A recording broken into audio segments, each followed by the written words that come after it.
Следните 2 дена клучни за парното грејење. Ако до среда Адора и ЕСМ не подпишат договор за закуп на топланите Исток и Запад, државата ќе мора преку уредба за кризна состојба да ги задолжи државните електрани да ги превземат истите.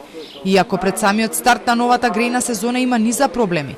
Од ЕСМ за Телма велат дека откако целосно ќе го превземат парното грејење, на располагање ќе бидат ставени сите капацитети, ресурси и институции за на 15 октомври граѓаните да добијат парно грејење.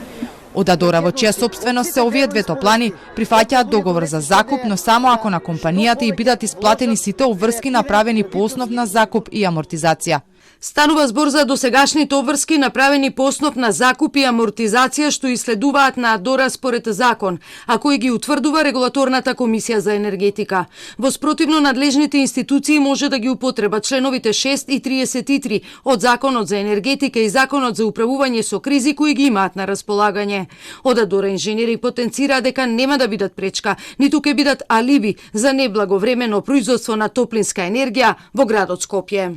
Уште еден проблем е и на што ќе работат топланите и како ќе произведуваат топлинска енергија. Се уште нема конкретни одговори од каде и кога би се испорачале потребните количини на газ, потребни и за топланите Исток и Запад, но и за работењето на ТЕТО.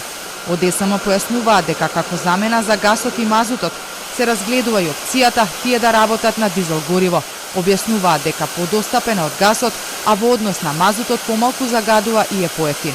Според правилата, доколку пред 15 октомври просечните температури бидат 12 или под овој степен, парното грејење мора да се вклучи. Според податоците, градско парно користат околу 60.000 домаќинства.